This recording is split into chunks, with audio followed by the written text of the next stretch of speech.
नमस्कार, जय हिंद, जय भारत।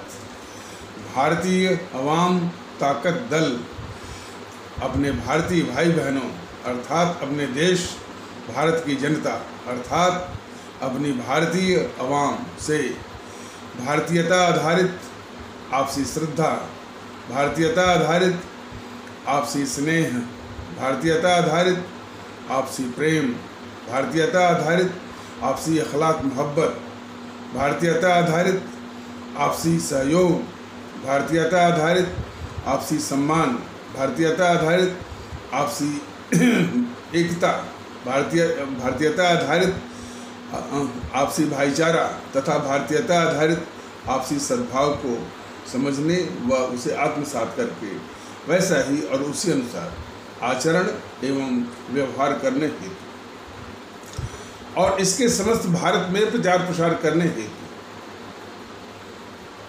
और इसकी अहमियत और महत्व को प्रत्येक देशवासी को समझाकर उसे अपनाते हुए वैसा ही और उसी अनुसार आचरण एवं व्यवहार करने हेतु और प्रत्येक देशवासी को अपना ही भारतीय भाई बहन मानकर, समझकर, अपनाकर उनके साथ वैसा ही और उसी अनुसार आचरण एवं व्यवहार करने हेतु सतत, सदैव और हमेशा अदब के साथ, आदर के साथ अर्ज करता है, विनती करता है। आज हमारे देश भारतवर्ष में पवित्र अवसर ईद का है।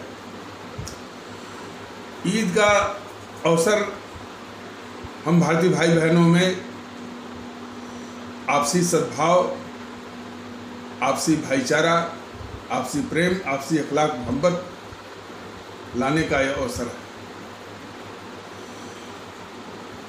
हमको कई भारतीय भाई बहनों ने ईद की मुबारकबादें दी हैं। कल ही मैं उन सभी भारतीय भाई बहनों को तहे दिल से ईद की मुबारकबाद देता हूं और धन्यवाद भी देता हूं कि ये ईद का अवसर सभी भारतीय भाई बहनों के बीच में आपसी सद्भाव, आपसी अखलाक मोहब्बत, आपसी भाईचारा सभी कुछ स्थापित करने में मददगार हो। और इस मौके पर मैं और हमारा जो राजनीतिक दल है भारतीय अवाम ताकत दल, देश के सभी देशवासियों, सभी भारतीय भाई बहनों को इस पवित्र अवसर जो कि रमज़ान के पाक महीने के समाप्ति पर होता है, सभी को ईद की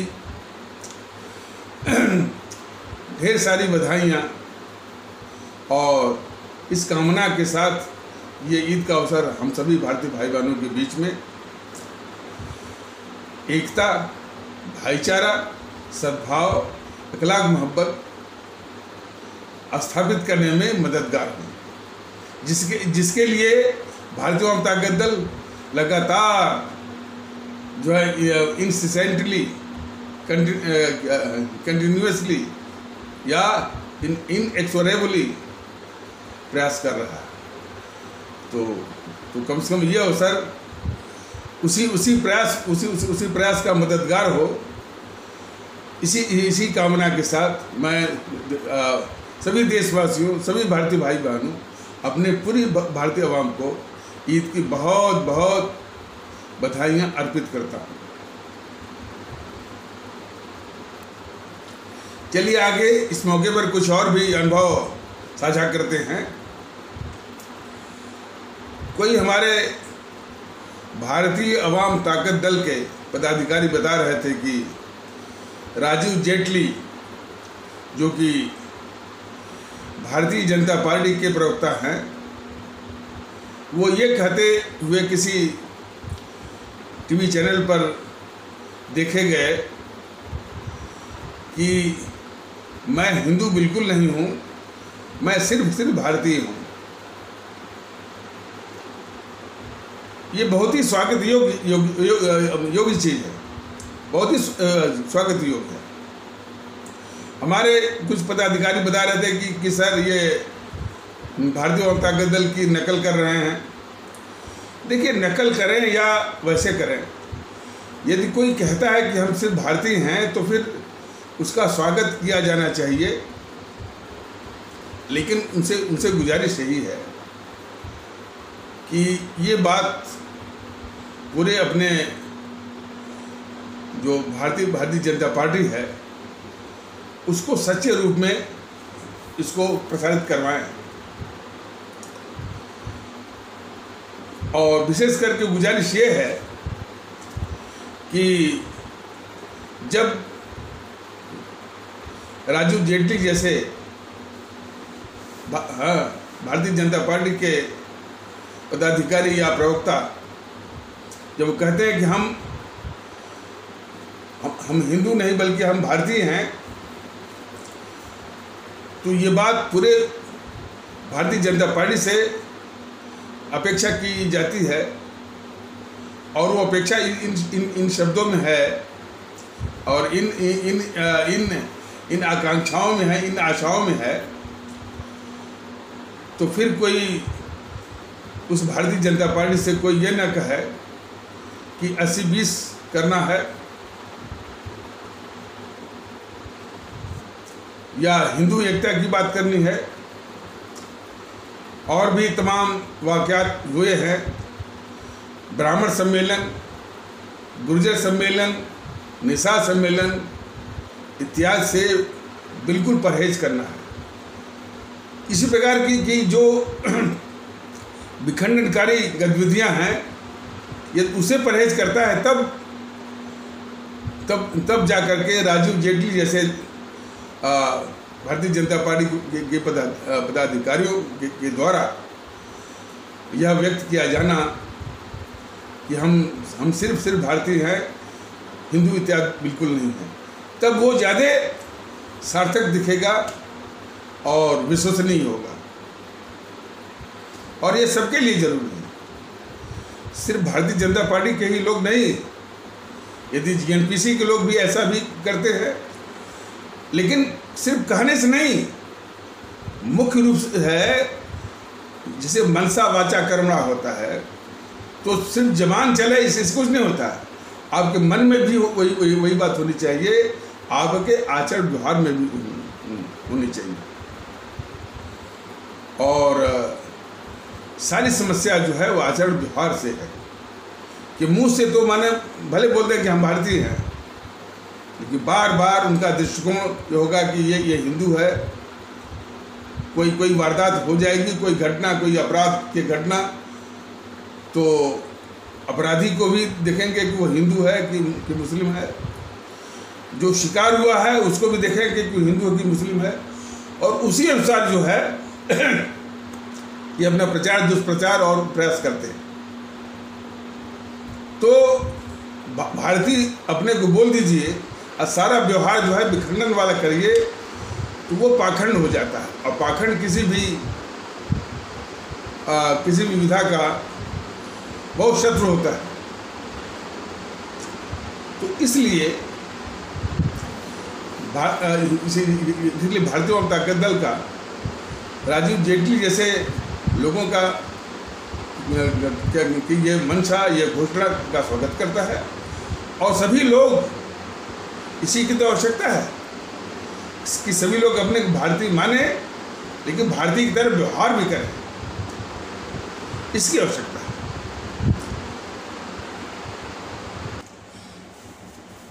सुनने में आया है कि ये असदुद्दीन ओवैसी अपने को बहुत काबिल वकील कहते हैं, और हैदराबाद में शायद कोई कह रहा था, अब हमने तो मैंने इस तरह से देखा नहीं है, कि वहाँ भाषण करके कुछ विलाप कर रहे थे कि हमारे अपने समाज के लोग हमारा साथ नहीं दे रहे हैं, और एक दिन ऐसा आएगा कि दूसरे समाज के लोग हमको कमरे में बंद करके मारेंगे, पीटेंगे, और हमारे समाज के लोग जो है बचाने नहीं आएंगे। असदुद्दीन ओवैसी जैसे लोगों से भारतीय जनता दल सिर्फ इतना ही कहना चाहता है कि महोदय, अपना समाज दूसरा समाज ये कहना सोचना छोड़िए, पूरा समाज एक है, ये भारतीय समाज है। जो आप ये अपना समाज मान लें कि हमारे इस्लाम आस्था वाला समाज को ही अपना समाज जो मानने का जो क्या अवधारणा है, ये राष्ट्रघाती है। आप वकील हैं, आपने भारत का संविधान भी पढ़ा होगा। भारत के संविधान की प्रस्तावना का आदेश है कि हम भारत के लोग, हम भारतीय हैं। आपके पढ़े लिखे होने का क्या मतलब है? दिन रात हमारा समाज, हमारा समाज, हमारा समाज, इससे और जो विखंडनकारी मैंने आप तो खैर विखंडन कर ही रहे हैं, जो और भी जो विखंडनकारी ताकतें हैं यहाँ, उनको प्रोत्साहन मिलता है, उनको बल मिलता है। तो कम से कम पढ़े लिखे होने के कारण, एक वकालत की पढ़ाई होने के कारण, और उस वकालत में जो अवश्य आपने भारत का संविधान भी पढ़ा होगा, उस पढ़ाई के अनुसार थोड़ा भी उसके शरीयत अदा करें, और पूरे जो हमारा समाज है वो भारतीय समाज है, और उस समाज में इस तरह की मानसिकता छोड़िए, इस तरह का व्यवहार छोड़िए कि अपना समाज दूसरे का समाज एक ही है, भारतीय समाज, और उस भारतीय समाज में सभी लोग भारतीय हैं। कम से कम इतना सोचना शुरू कर दीजिए, और किसी मिलाप की आवश्यकता नहीं है। आप ये ऐसा व्यवहार करेंगे, ऐसा सोचेंगे, तो इसी भारतीय समाज के लोगों का ही समर्थन आपको मिलेगा। और सब कुछ सत्ता नहीं होता है, जनता का प्यार भी जो है वो उस सत्ता से ज़्यादा महत्वपूर्ण होता है। जयप्रकाश नारायण जो है कोई सत्ता नहीं लिए थे, लेकिन बहुत ही वो लोकप्रिय थे। तो जो हमारी आवाम का जो मोहब्बत है, पूरी आवाम, अपना समाज आप वो छोड़ दीजिए, पूरी आवाम का मोहब्बत जो है किसी भी सत्ता से कई गुना ज़्यादा महत्वपूर्ण होता है और आनंददायक होता है। तो असदुद्दीन ओवैसी और ऐसे ही और लोगों को से ये भारतीय जनता दल अपेक्षा करता है। लेकिन भारतीय जनता दल ये कहता है कि ये कहता है कि भारतीय जनता दल की इतनी अपील जो है कितना कारगर होगी।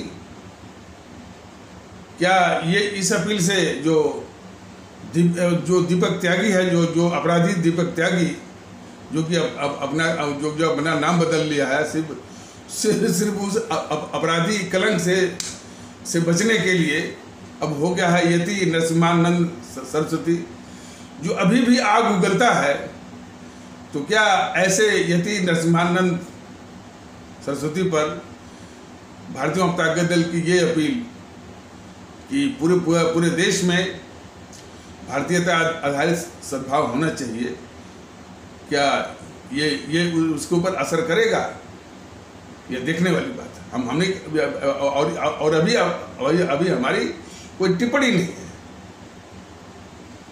और इसी प्रकार जो ये पुष्पेंद्र कुलश्रेष्ठ है, कुछ लोग कहते हैं कि साहब पुष्पेंद्र कुलश्रेष्ठ कभी जो है भारतीय जनता दल या जो यूट्यूब वाले सर हैं उनकी नकल करता है। देखिए, नकल से काम नहीं चलता है।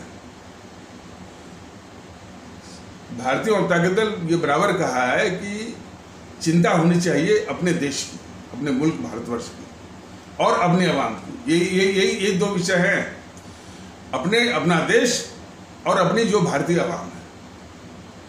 यदि ये दो चिंता होगी तो स्वतः जिनके लिए भारतीय जनता दल हमेशा समझा रहा है, बता रहा है, निवेदन कर रहा है, प्रचार कर रहा है, कोशिश कर रहा है, वो चीज़ें आपके दिलो दिमाग में स्वतः आ जाएंगी। यदि आपको चिंता इस मुल्क की है और अवाम की है। बाकी जो पंथ में ही अपना दिमाग फंसाए रहते हैं और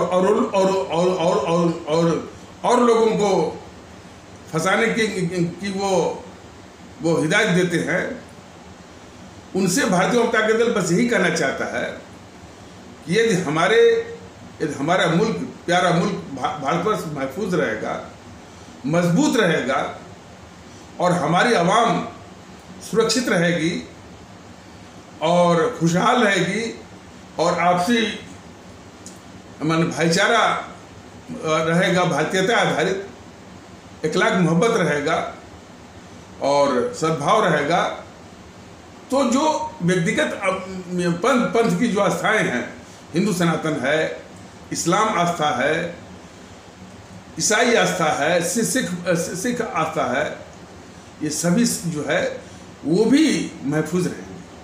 लेकिन सिर्फ हिंदू सनातन के लिए एकता को नष्ट करिए, सिर्फ इस्लाम के लिए भारतीय एकता को बर्बाद करिए, या ईसाई पंथ के नाम पर जो है वो भारतीय एकता को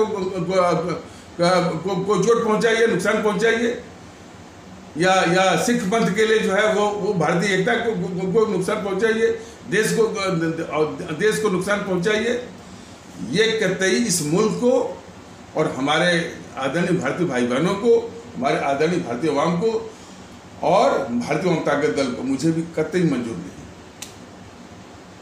इसलिए प्राथमिकता इस मुल्क की है और अवाम की है, और आपका पंथ, आपका विश्वास, उसका निर्वहन करिए। कोई उस पर व्यक्तिगत टिप्पणी, व्यक्तिगत आक्षेप नहीं करेगा और न करना चाहिए। और हाँ, लेकिन उसके लिए पुष्पेंद्र कुलश्रेष्ठ जैसे लोग, यति नरसिम्हानंद या दीपक त्यागी जैसे लोग, तौकीर रजा जैसे लोग का समूल नाश होना आवश्यक है। ये मैं मानता हूं,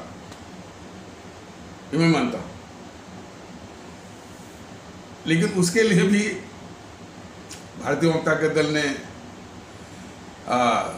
कहा हुआ है कि कम से कम हमारी आवाम इस ईद के मौके पर ही ये निवेदन करना चाहती है कि पुष्पेंद्र कुलश्रेष्ठ की सभाओं में, असदुद्दीन की सभाओं में, तौकीर रजा की सभाओं में, यति नरसिम्हानंद सरस्वती या दीपक त्यागी की सभाओं में लोग बिल्कुल जाना बंद कर दें, उसकी सभाओं को शून्य करेंगे। तो कम से कम इसी स्तर पर वो ऐसे लोग जो है वो हतोत्साहित होंगे।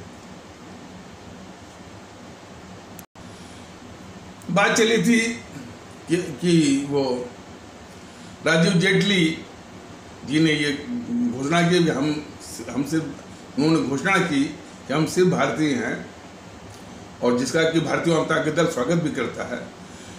जबकि भारतीय जनता दल के कुछ पदाधिकारी कह रहे हैं कि साहब ये हमारी नकल कर रहे हैं।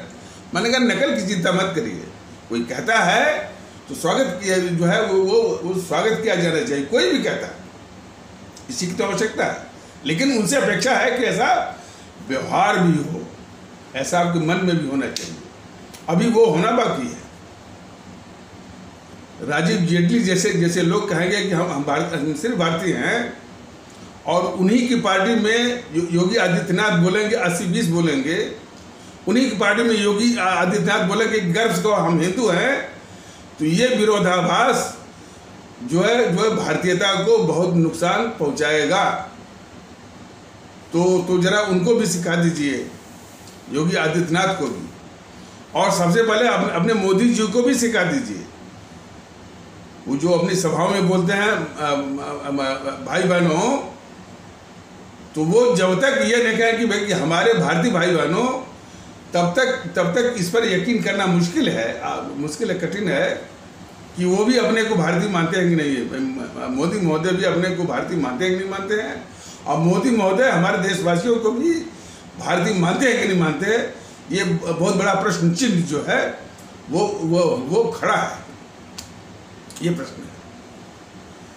और इसको सच्चे रूप में है तो ये ब्राह्मण सम्मेलन, गुर्जर सम्मेलन, निषाद सम्मेलन इत्यादि जो विखंडकारी गतिविधियां हैं, इससे परहेज करना होगा। आप जो ये विखंडनकारी गतिविधियां भी चलाएंगे और बोलेंगे कि हम भारतीय हैं, तो निश्चित है ये पाखंड, और पाखंड जो है किसी भी व्यवस्था के लिए बहुत ही घातक होता है।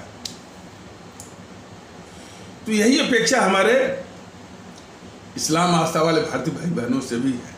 आज ईद का अवसर है, वो मन में ठाने कि हम भारतीय हैं शुरू से आखिर तक और हमेशा।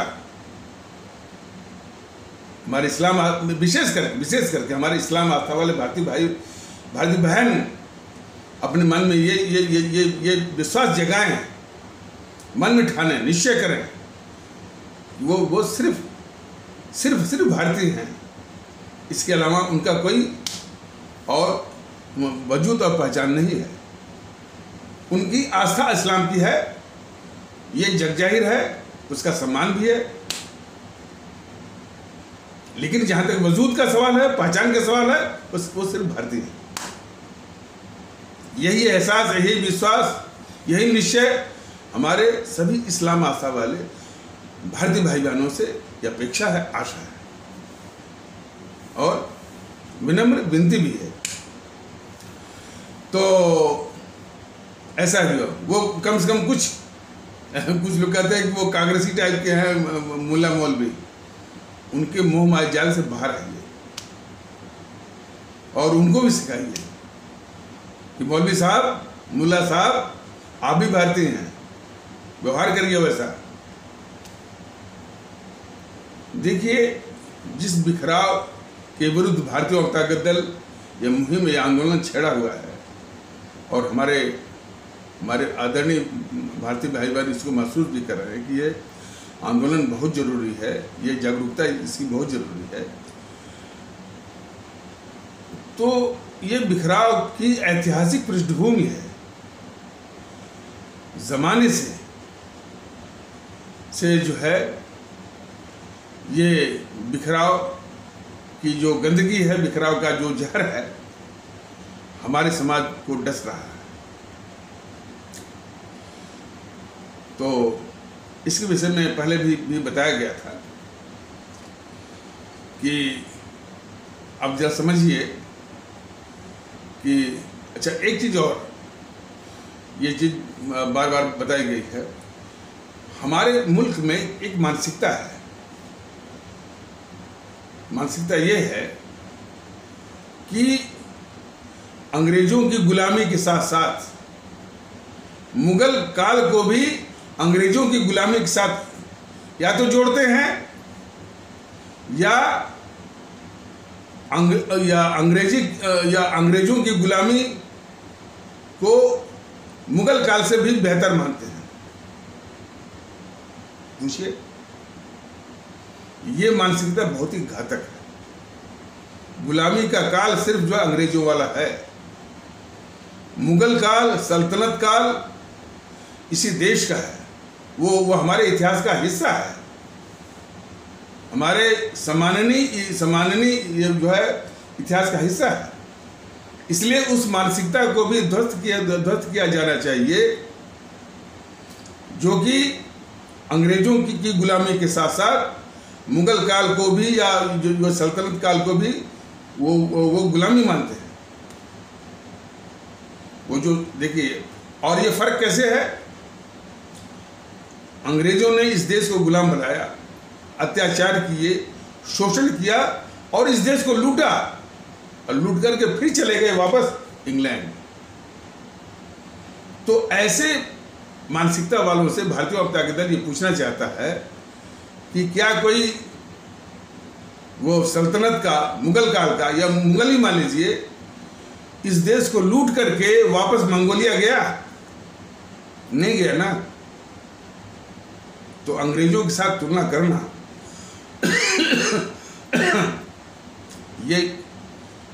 ये बहुत बड़ा राष्ट्रद्रोह है। आज भी जब मंत्री बनने के बाद ये अमित शाह महोदय बोलते हैं जाकर के, वो भी चुनाव के वक्त में, अब बात जब चली है, एक और तो उनके राजीव जेटली कह रहे हैं कि भाई हम भारतीय हैं, लेकिन उनके मंत्री महोदय, वो भी गृह मंत्री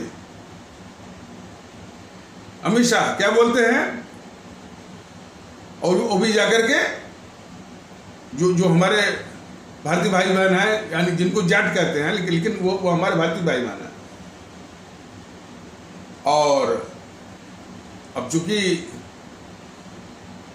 जब भी मैंने इस तरह का संदर्भ आएगा तो समझाने के लिए, बताने के लिए, संदर्भित करने के लिए ये कहने की मजबूरी होती है कि भाई हमारे जाट कहे जाने वाले भारतीय भाई बहन।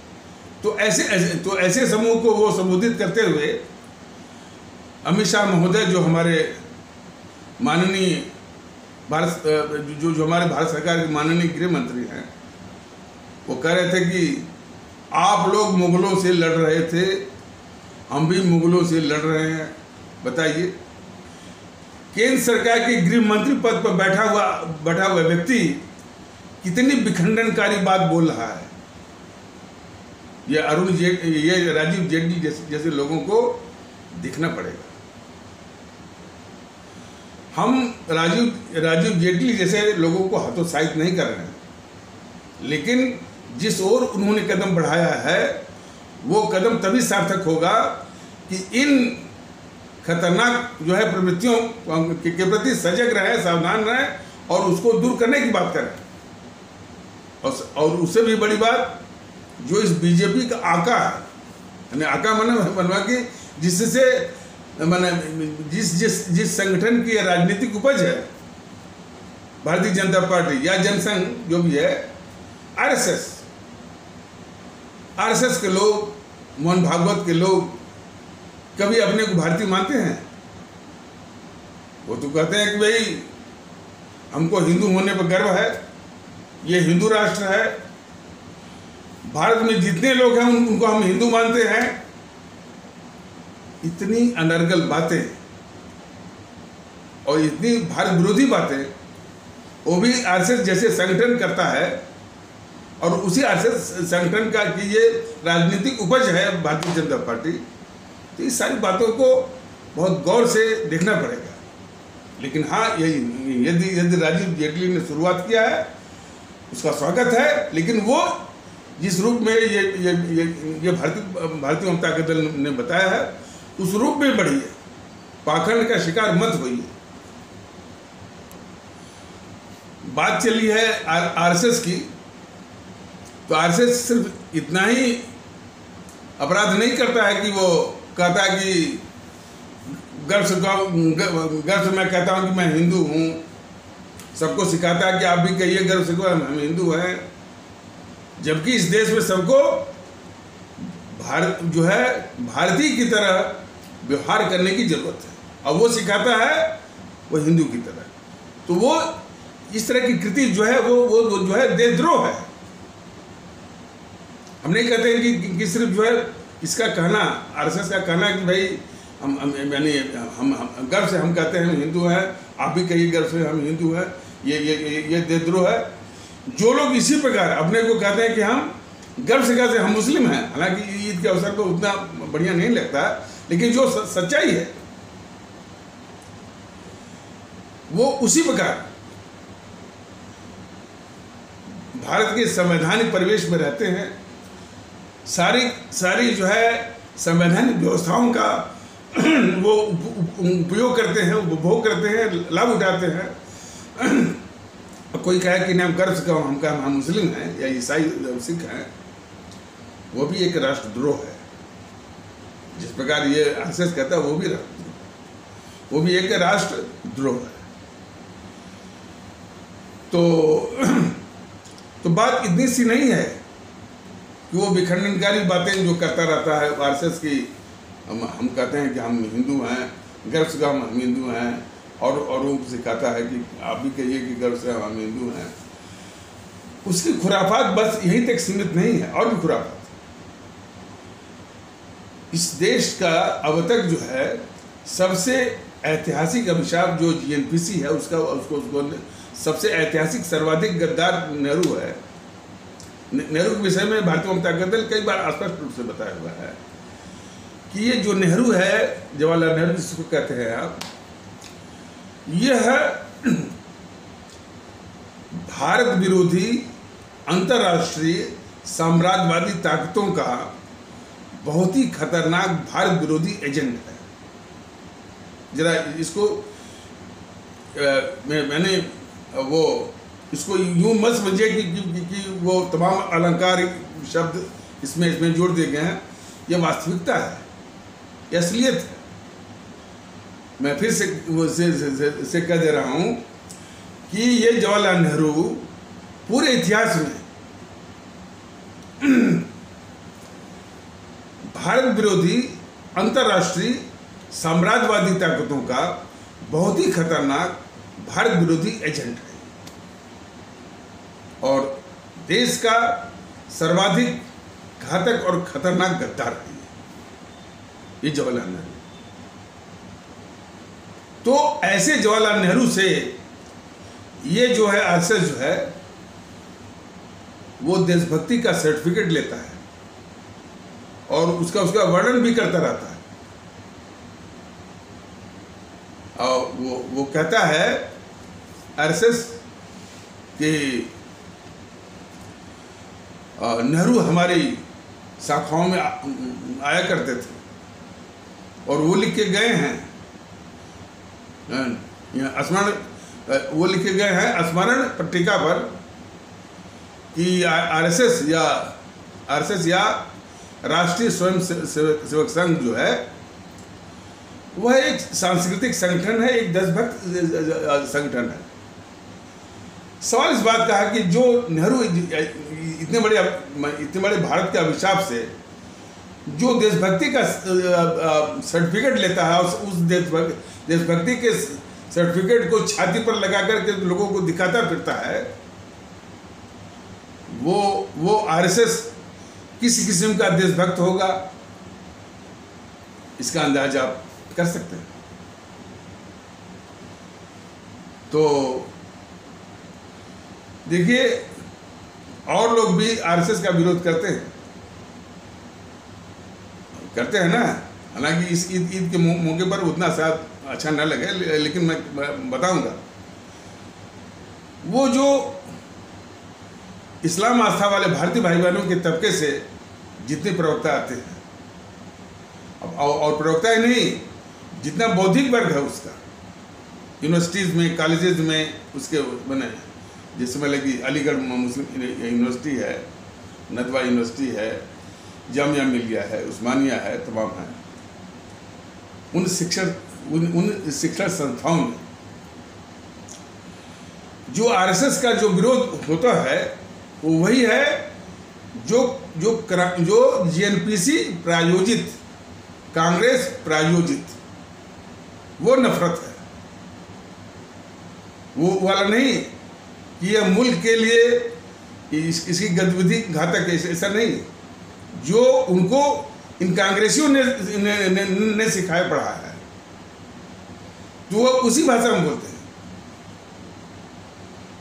और आपने देखा होगा कि ये जेएनपीसी हमेशा इसी तरह के विभाजनकारी, कट्टरवादी, हिंसक, उपद्रवी और समाज विरोधी तत्वों के साथ ही ये जेएनपीसी खड़ी होती है।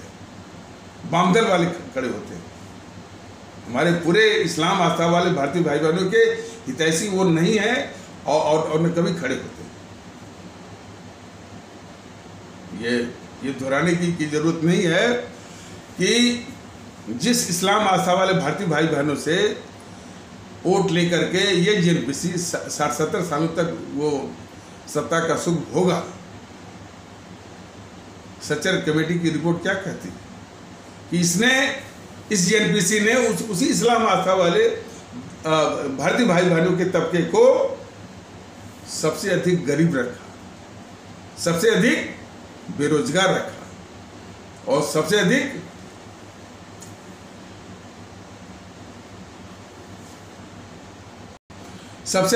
अशिक्षित रखा। और उस सच्चर कमेटी की रिपोर्ट में यह भी उसमें मैंने शामिल है कि कहीं कहीं तो इनकी दशा और इनकी दुर्दशा, इनकी माली हालत हमारे अनुसूचित जात या अनुसूचित जनजात कहने वाले भारतीय भाई बहनों से भी बदतर है। तो ये इनके कारनामे हैं, ये इनकी कृति है, ये इनका घिनौना रूप है। और खड़े किसके साथ होते हैं? जो हमारे इसी इस्लाम आस्था वाले भारतीय भाईवादी तबके के जो कट्टरवादी तत्व होते हैं, समाज विरोधी तत्व होते हैं, असामाजिक तत्व होते हैं, उपद्रवी और हिंसक तत्व, उन्हीं के साथ खड़े होते हैं। शायद उनके दिमाग में ये पलता है कि जब इन आतंकवादी तत्वों के साथ हम खड़े होंगे तो पूरे हमारे इस्लाम आस्था वाले भारतीय भाईवानों का वोट उनको मिल जाएगा। इसी इंप्रेशन के तहत तो खैर तो वो जो प्रवक्ता आते हैं इस्लाम आस्था वाले भारतीय भाई बहनों के तबके से, जो टीवी चैनलों पर आपको दिखते हैं या इन शिक्षण संस्थाओं में, जामिया मिलिया में कभी दिखेंगे और अलीगढ़ मुस्लिम यूनिवर्सिटी में दिखेंगे और भी दिखेंगे, वह जो कांग्रेस ने, जो जेएनपीसी ने सिखाया पढ़ाया है और उनको उनके दिमाग में भरा हुआ है, वही भाषा बोलते हैं और उसी लहजे में। भारतीय जनता दल तो ये जो है इसका आरएसएस का जो चरित्र जो है देश के हमारे मुल्क की पृष्ठभूमि में, उसके बैकग्राउंड में, उसके बैकड्रॉप में बताता है कि ये देश के लिए कितना घातक है। लेकिन वो जो प्रवक्ता आते हैं इस्लाम आस्था वाले भारतीय भाई बहनों के तबके के, वो जो कांग्रेस ने उनके दिमाग को खाली कर दिया, सिर्फ आरएसएस बीजेपी आकर के वो बोला। और उसका एक प्रमाण भी है, उसका एक प्रमाण भी है कि एक अंसार राजा आता है, वो तमाम बस आरएसएस बीजेपी वो बोला करता है। तो बोला कि मोदी जी ने सब बेच दिया। पिछले एपिसोड में बताया गया था कि मोदी जी के काल में तमाम जो यानी अर्थव्यवस्था को ढांचागत मजबूती देने के लिए जो काम किए जा रहे हैं वो सराहनीय है। विदेशी निवेशक जो है क्या देखता है कि इसके संचार का माध्यम जो है वो किस स्तर का है। तो सड़कें, एक्सप्रेसवे, हाईवे, रेल का वो नेटवर्क, रेलवे स्टेशन, कोचेस, और फिर जब उनका माल तैयार होगा तो कितनी जल्दी वो बंदरगाह पर, पोर्ट पर पहुंच जाएगा। इसके लिए जो है डेडिकेटेड फ्रेट कॉरिडोर, जिस पर कि सिर्फ मालगाड़ियां ही चलेंगी। अब इसमें तो जैसा कि बताया कि इसमें तो जो मालगाड़ी होती है, देखिए मैंने फिर बताया कि रेल की कमाई का 70% जो है 70-75% होता है माल की ढुलाई से। लेकिन रेलवे में माल की ढुलाई की प्राथमिकता सबसे नीचे। प्राथमिकता किसी की होती है? जो पैसेंजर ट्रेनों की। और वो मालगाड़ी जो है मान एक दिन 2 दिन उसी स्टेशन पर खड़ी रहती है। और यदि आपने कोई माल बुक कराया वहाँ से दिल्ली से, तो एक हफ्ता 15 दिन 10 दिन में तो वो पहुँचती है वहाँ बॉम्बे। यह हालत। तो कमाई होती है जो माल की ढुलाई से, और माल की ढुलाई की प्राथमिकता सबसे नीचे। तो यह आर्थिक रूप से या वाणिज्य के भी दृष्टिकोण से बहुत ही घातक यानी स्थिति थी रेलवे के लिए। ये तो रेलवे के लिहाज से। दूसरा कि जब मान लीजिए निवेशक आ भी जाएगा तो उसका तैयार क्या हुआ माल जो कि यानी 24 घंटे के अंदर जो है वहाँ पहुँच जाना चाहिए बंदरगाह पर। 15 दिन के बाद पहुँचेगा तो कैसे कोई आएगा निवेशक। इसीलिए एक अलग लाइन बिछाई जा रही है, उसको बोलते हैं डेडिकेटेड फ्रेट कॉरिडोर। इस पर मालगाड़ियाँ चलेंगी और वो भी 1.5-2 किलोमीटर लंबी, और वो भी डबल डेकर, वो भी 100 की स्पीड से। तभी आकर्षित होंगे हमारे जो है वो निवेशक। और ये बहुत यानी स्वर्णिम समय है काफ़ी निवेशक चीन से उब गए हैं, चीन की गतिविधियों से, तो वहाँ के निवेशक भारत में आना चाहते हैं, तो उनको आकर्षित करने का ये बहुत अच्छा मौका है। और मोदी जी जो कर रहे हैं ये सराहनीय है। इसको भी जो कि जिस JNPC ने इस देश को लूटा है, अंसार राजा कभी नहीं बोलते हैं, अंसार राजा जैसे लोग, कि ये JNPC इस देश के डकैत है, कभी नहीं बोलते। क्यों? कि उनके दिमाग में जो जहर भरा गया है वह JNPC के एजेंटों द्वारा। तो वो अंसार राजा कह रहे थे कि भाई हाँ, तो इतने जो काम किए जा रहे हैं और बहुत व्यापक और भी देश की सुरक्षा के लिए भी सीमाओं पर सड़कें बन रही, सीमाओं पर रेल लाइन भी बिछ रही है, और वो सड़कें बनाना, रेल लाइन बिछाना आसान नहीं है। वो पहाड़ हैं, तमाम सुरंग, पुल। मैंने अंदाज करिए कि मान लीजिए कि यदि 200 किलोमीटर का रेल लाइन बिछाना है तो मुश्किल से 25-30 किलोमीटर ही आपको समतल मिलेगा, प्लेन मिलेगा। बाकी पुल सुरंग कितना खर्चीला, कितना जो है वो कठिन है। ये सब काम किए जा रहे हैं मोदी जी के अधीन, और अपने आर्थिक ढांचा को मजबूत करने के लिए। इस चीज़ को ढकने के लिए इन JNPC वालों ने एक अफवाह फैलाया है कि मोदी जी ने सब बेच दिया, रेलवे, हवाई जहाज वगैरह कुछ नहीं छोड़ा। लेकिन जैसा कि बताया गया है कि जब ये अफवाह फैलाते हैं तो इनके 12 करोड़ जो कार्यकर्ता हैं वो बैठे के बैठे निकम्मों की तरह रह जाते हैं कि इस झूठ और अफवाह का।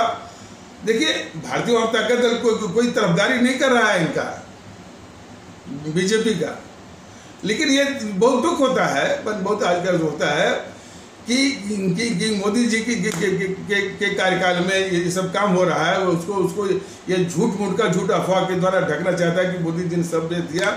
इनके 12 करोड़ जो है वो कार्यकर्ता हैं जो कि इस झूठ अफवाह की काट निकल नहीं पाते हैं, और ये पूरा माहौल जो है इस देशद्रोही और देश का दुश्मन JNPC के पक्ष में जाता है, तो दुख होता है। अब ये दुख बीजेपी वालों को होता है कि नहीं होता है, ये तो ये वो जाने। और भारतीय जनता दल कहता है कि भाई आप विकास आप कर रहे हैं, ये सही है, कोई बात नहीं है, इस देश को आर्थिक रूप से और सैन्य रूप से और उस रूप से मजबूत होना चाहिए।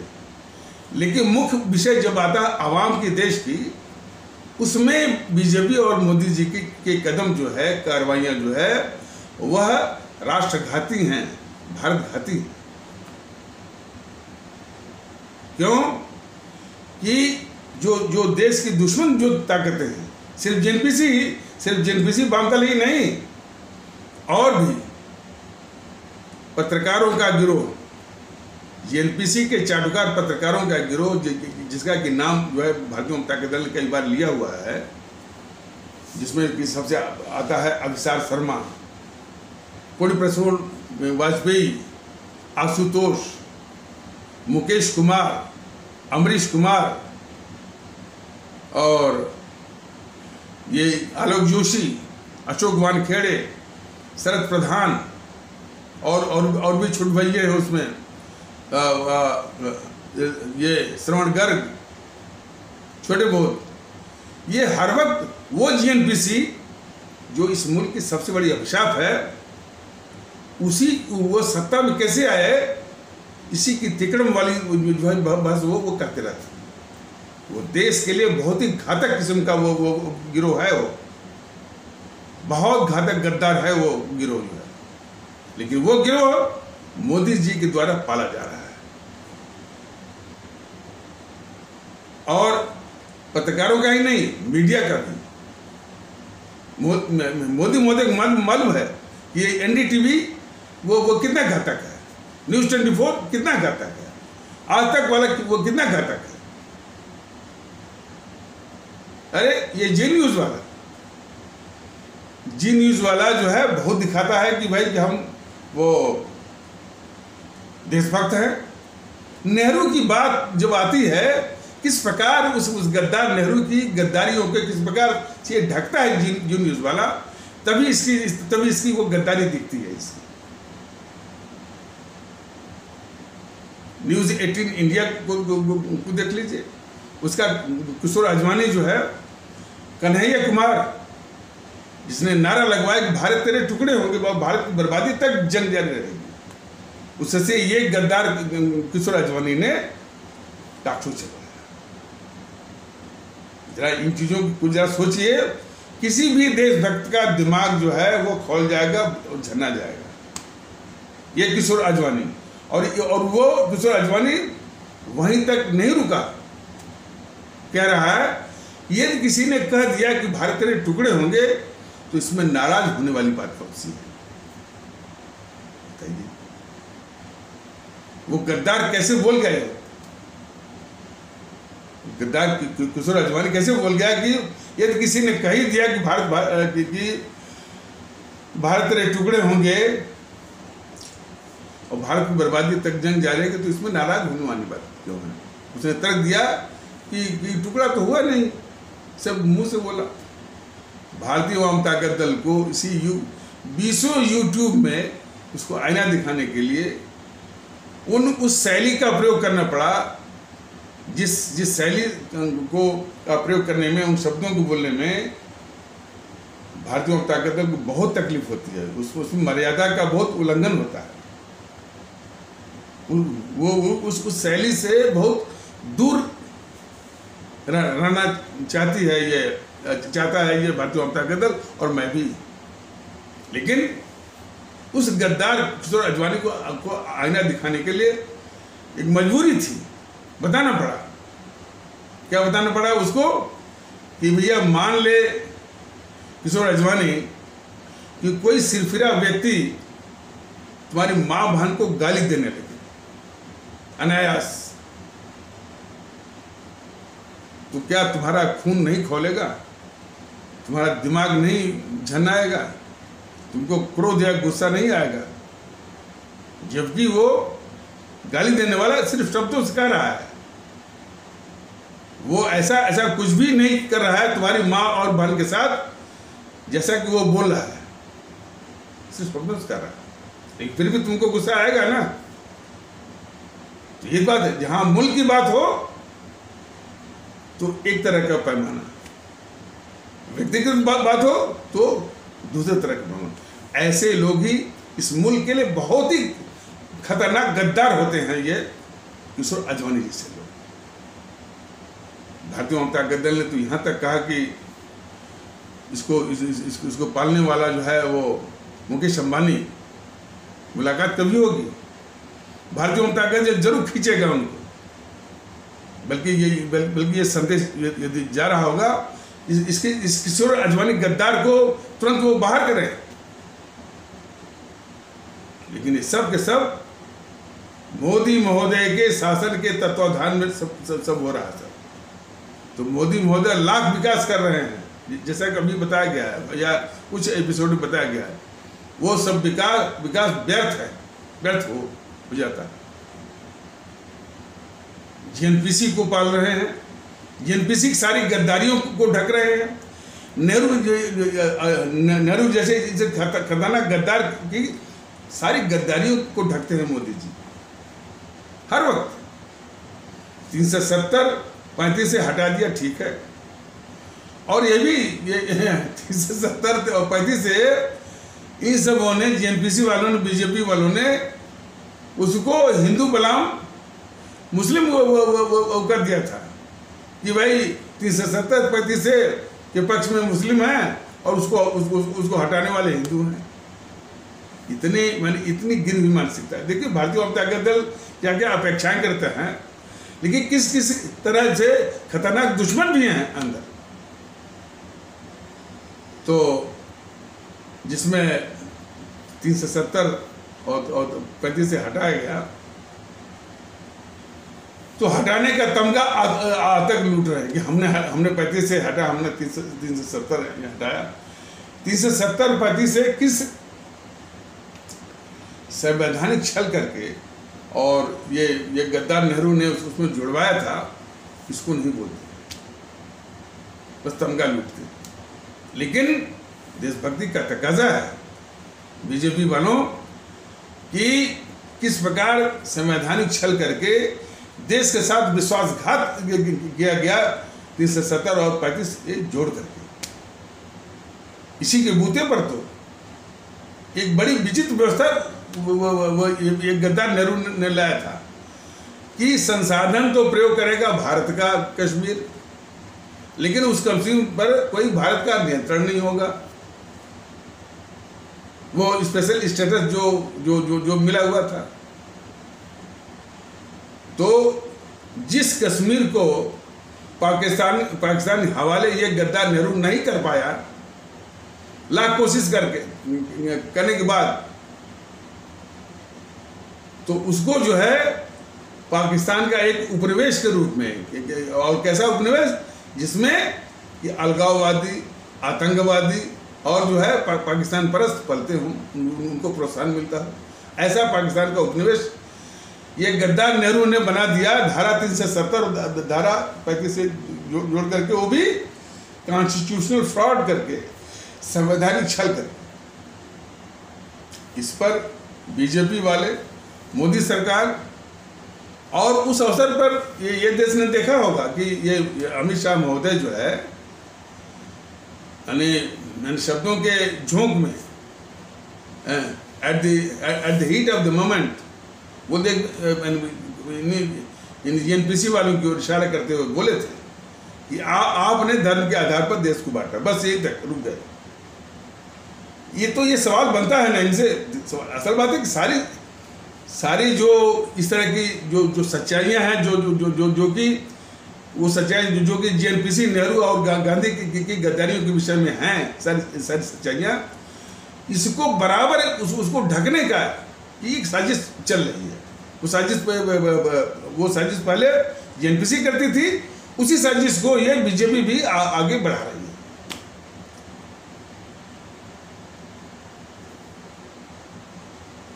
तो अमित शाह महोदय ने जब ये कहा कि इन जेएनपीसी वालों की ओर इशारा कि आपने धर्म के आधार पर बांटा है, तो अमित शाह महोदय ये भी बोल दीजिए अब, और बोलना आपसे अपेक्षा भी है कि जब जेएनपीसी ने ही जो देश को बांटा है, तो ये आपके बीजेपी वाले क्यों देश विभाजन का ठीकरा जो है जिन्ना साहब के ऊपर फोड़ते हैं? बताइए अमित शाह महोदय, जो आपने खुद संसद में खुलेआम बोला था ना कि जेएनपीसी वालों को इशारा करके कि उन्होंने धर्म के आधार पर देश को बांटा, तो जो ये जिन्ना साहब के ऊपर इस भारत विभाजन का ठीकरा मढ़ करके जो उनको इस इल्जाम से बरी करने की जो साजिश चल रही है, तो उस साजिश का पर्दाफाश तो कहते भाई जिम्मेदार यही हैं,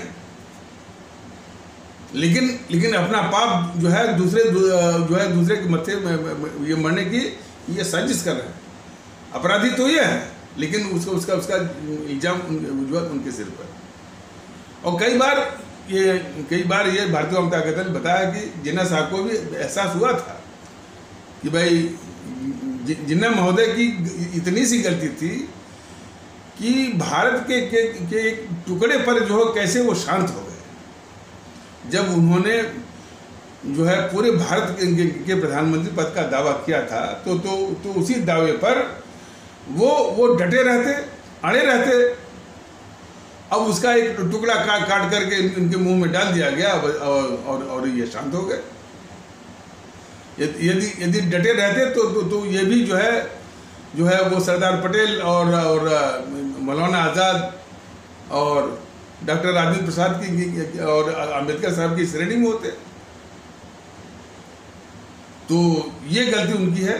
लेकिन भारत और ये न होता, कम से कम भारत विभाजन का ठीकरा तो यानी उनके ऊपर मैंने गलती किया इन गद्दार नेहरू और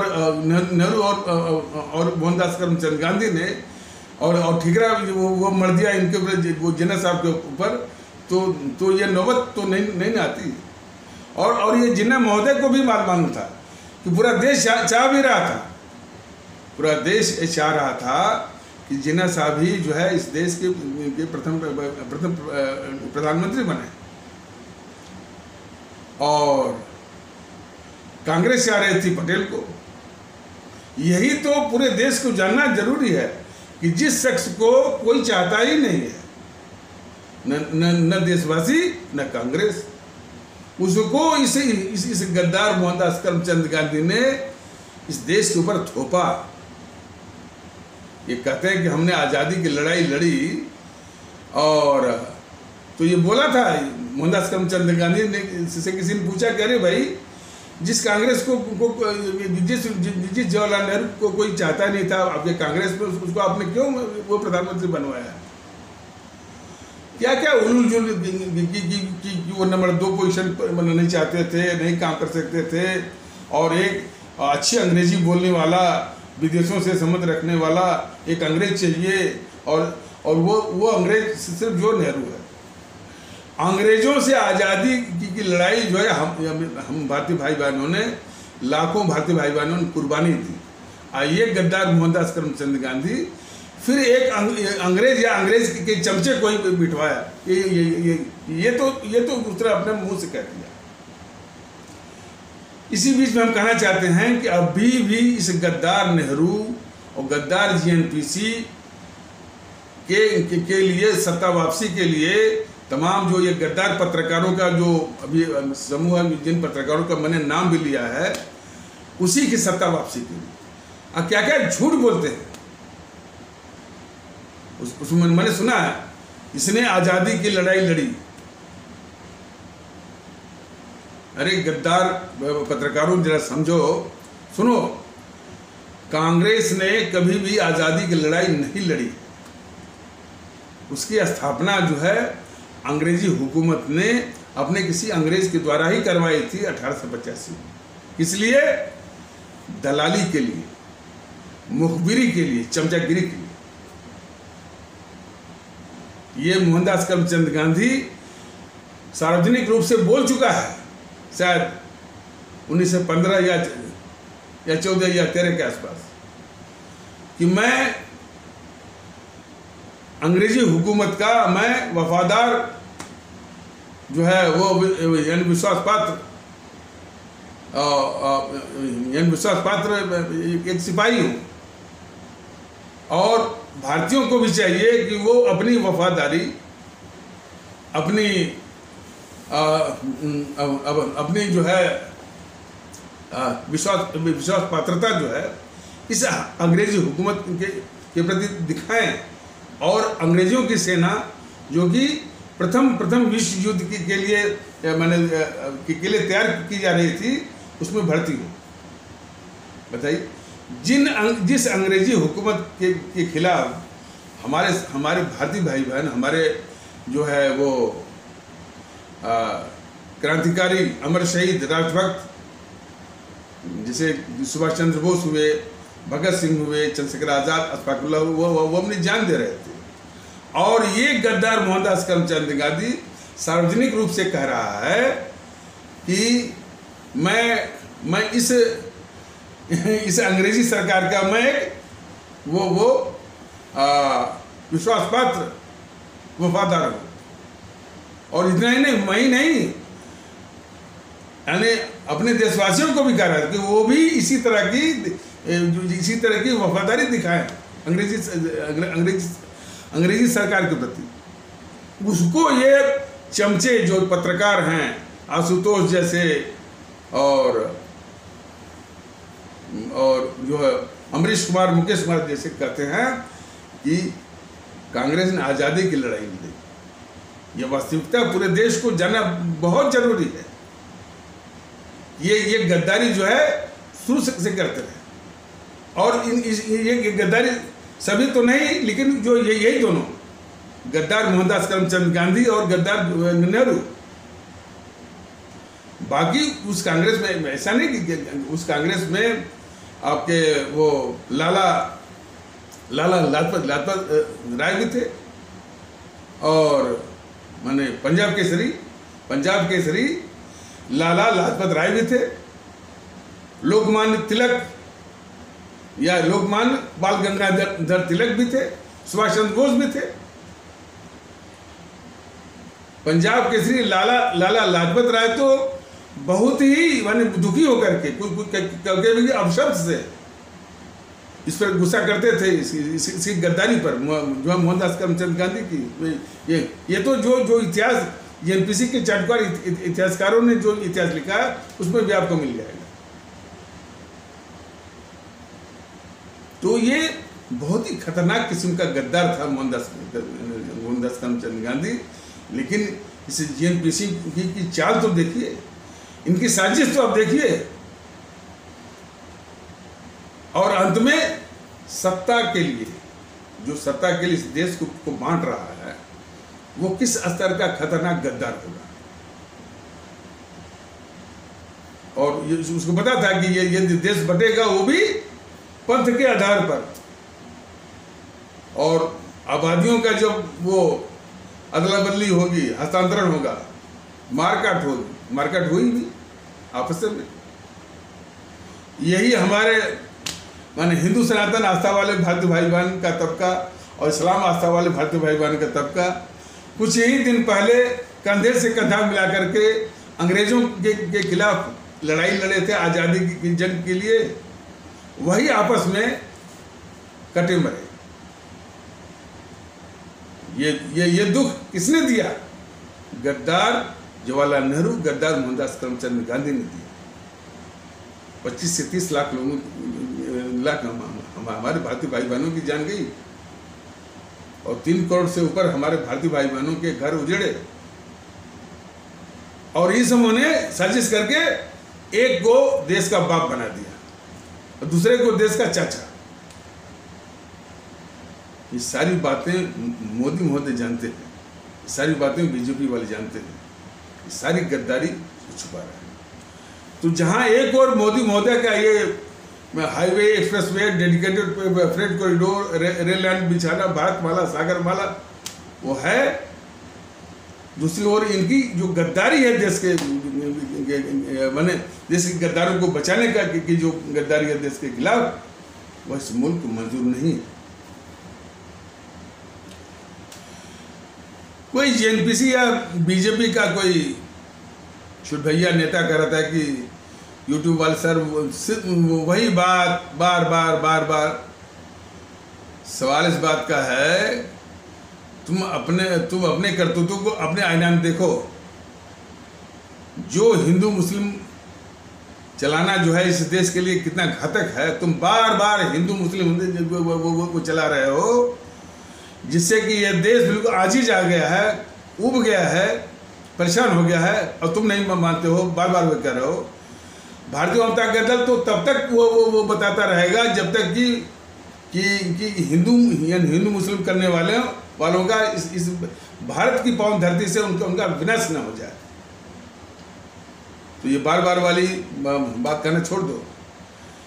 अरे इस जेएनपीसी के पापों को तो यदि वर्णन किया जाए तो कई रामायण, कई कुरान, कई महाभारत जैसी मोटी पुस्तकें भी कम पड़ जाए, बताना पड़ेगा। हमारे आदरणीय भारतीय भाई बहनों को, हमारे आदरणीय भारतीय आवाम का हक बनता है। आज जागरूक हो रहे हैं तो तमाम तरह की बातें बना रहे हैं कि यूट्यूब वाले सर जो है गड़े मुर्दे उखाड़ रहे हैं।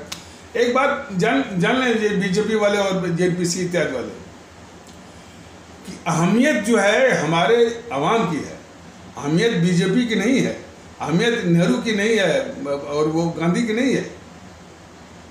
अहमियत इंदिरा और राजीव, राहुल और मोदी जी की नहीं है, अहमियत आवाम की है। तो आवाम को पूरा हक बनता है कि सच्चाई वो जाने। वही सच्चाई जो है वो ये भारतीय जनता दल उनके सामने रख रहा है और इतना निवेदन कर रहा है कि देश के दुश्मनों को पहचानिए, पहचान करके उनका इलाज ईवीएम मशीन पर करेंगे। उनको वोट करना इस देश के लिए कलंक और राष्ट्रीय अपराध है। और ये मैं अकेले यदि ये कहता तो कोई तो आप लोग तो कोई कह भी सकता है। इसकी पहचान हमारे शहीद आजम भगत सिंह ने जो बहुत पहले कर लिया है। 24 वर्ष की अवस्था में उनको फांसी लगी थी और नास्तिक और नास्तिकता का रास्ता उन्होंने अख्तियार किया। हालांकि देखिए अवसरवादी जो होते हैं, बताया गया था ना कि वो किसी इकोसिस्टम की बात कर रहा था, वो हर्षवर्धन त्रिपाठी महोदय बात कर रहे थे इकोसिस्टम, और इकोसिस्टम के विषय में वो कश्मीर फाइल्स में कोई जो जेएनयू के प्रोफेसर की भूमिका निभा रही थी, वो पल्लवी जोशी, वो कह रही थी कि भाई सरकार भले मोदी जी किया लेकिन इकोसिस्टम हमारा है। तो हर्षवर्धन त्रिपाठी महोदय उसे यूट्यूब के माध्यम से बताना चाह रहे थे कि अब बीजेपी का भी है, मोदी जी का भी इकोसिस्टम बन रहा है जो भी है। तो इकोसिस्टम की विशेषता होती है कि वो इतने घुटे हुए बदमाश किस्म के होते हैं, बदमाश कहा जाएगा, और इतना विचारों से वो इतने कन्वोल्यूशंस होते हैं, इतना घुमावदार रहता है कि जो चीज़ उनके पक्ष की नहीं होती है तो अच्छी चीज़ में वो कोई कमी और बुराई ढूंढ लेते हैं, और जो चीज़ मुल्क के लिए, अवाम के लिए, देश के लिए घातक होती है उसमें वो अच्छाई ढूंढने लगते हैं। ये जो इकोसिस्टम वालों की विशेषता होती है। ये सब इतने घातक होते हैं कि यदि जो पहलू जो कदम या जो नीति जो है राष्ट्र के लिए घातक है और लेकिन उनके पक्ष की है, तो उतने घातक नीति में या कार्रवाई में कोई न कोई अच्छाई वो देखने लगते हैं, ढूंढने लगते हैं। और कोई नीति, कोई कदम जो राष्ट्र के लिए जो बहुत ही हितकारी है, जरूरी है, उसमें ये बुराई ढूंढने लगते हैं। ये बदमाशी है इकोसिस्टम की। तो इकोसिस्टम में वो हर्षवर्धन त्रिपाठी महोदय बता रहे थे कि एक जो है कॉन्स्टिट्यूशनल कंडक्ट ग्रुप CCG ये है जो JNPC और वाम दलों का है। तो हर्षवर्धन त्रिपाठी महोदय ये भी बता रहे थे कि बीजेपी का भी तैयार हो रहा है, उसका नाम है कंसर्न सिटीजन ग्रुप CCG, वो भी है। लेकिन ये भी वो CCG सिर्फ मोदी केंद्रित है, देश केंद्रित नहीं है। बीजेपी वालों का जो देश विरोधी जो एटीट्यूड है वो कई रूपों में है। जितनी भी देश विरोधी ताकतें हैं उनको ये बड़ी सफाई से बचाते हैं। जैसे जितनी भी देश विरोधी ताकतें हैं तो वो कहते हैं कि ये ताकतें देश विरोधी नहीं है, ये मोदी विरोधी। बताइए, व्यक्ति का विरोध होना और देश का विरोध होना किस तरह से जो है ये ढकते हैं। व्यक्ति का विरोध तो स्वाभाविक है भाई, लेकिन देश का विरोध तो गद्दारी है, बहुत बड़ा अपराध है। तो ये बीजेपी वाले कहते हैं कि चाहे पत्रकारों का गिरोह हो, चाहे JNPC की हो, या और भी मीडिया का हो, बौद्धिक वर्ग हो, इसको बोलते हैं कि ये सब के सब माने ये देशद्रोही नहीं है, ये गद्दार नहीं है, ये मोदी विरोधी। इन चीज़ों को जरा बहुत गौर से समझने की आवश्यकता है। और वो देश विरोधी ताकतें भी इसी तरह का तर्क गढ़ती हैं। रवीश कुमार क्या बोलता है कि भाई हम देश के गद्दार नहीं हैं, हम देश विरोधी नहीं हैं, चूंकि हम मोदी का विरोध करते हैं इसलिए लोग हमको देश का गद्दार कहते हैं। ठीक वही लाइन। लेकिन ये जो है बीजेपी यही तो गद्दारी करती है। अरे इतना बड़ा गद्दार राहुल गांधी को कभी भी यह गद्दार नहीं बोलती है। कहती कि भैया इसको नासमझ समझ लो, नासमझ मान लो, अतकचरे दिमाग का है या वो मान लो, इसको अकल शऊर नहीं बोलने का ये भी मान लो, और 52 वर्ष का बच्चा मान लो, या अधिक से अधिक पप्पू मान लो भाई, लेकिन देश का गद्दार मत मानिए। ये है गद्दारी बीजेपी की। कन्हैया कुमार ने नारा लगाया कि भारत तेरे टुकड़े होंगे, भारत की बर्बादी तक जंग जारी रहेगी। उसको ये देश का खतरनाक गद्दार के रूप में नहीं कहते हैं, क्या कहते हैं? टुकड़े टुकड़े के हैं। केजरीवाल इतना गद्दार है इस देश का, केजरीवाल को कभी भी गद्दार के रूप में पेश नहीं करते, न प्रचार करते हैं, न जनता को समझाते हैं। क्या बोलते हैं केजरीवाल को? खुजलीवाल या झूठ बोलने वाले, बस। तो ये गद्दारी है बीजेपी की भारत के खिलाफ। भारत के दुश्मनों को किस तरह से बीजेपी वाले बचा रहे हैं। जहां एक और मैंने राजीव जेटली का ये कदम बहुत सराहनीय है, लेकिन राजीव जेटली जरा अब अपने भारतीय जनता पार्टी के उन करतूतों की ओर भी ध्यान दें और उसको सुधारने की, कि ये देश के दुश्मनों को बचाने का उसका जो षड्यंत्र है, षड्यंत्र इसलिए यदि रहेंगे तभी तो इन्हीं को दिखा करके एक बहस होगी, माहौल बनेगा, बीजेपी के पक्ष में चुनावी माहौल बनेगा। तो इस कदर की गद्दार है बीजेपी। और ऐसे ऐसे व्यक्तित्व, अरे ये कोई एक खबर ये आई थी कि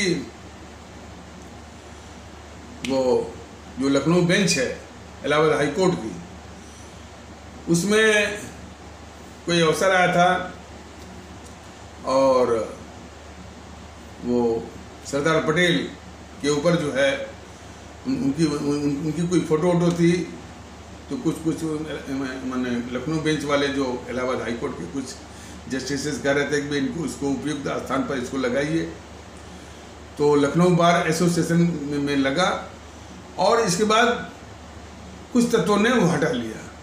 वो उन तत्वों का तर्क ये था कि ये सरदार पटेल ने आरएसएस के ऊपर इसी तारीख 4 फरवरी को बैन लगाया था।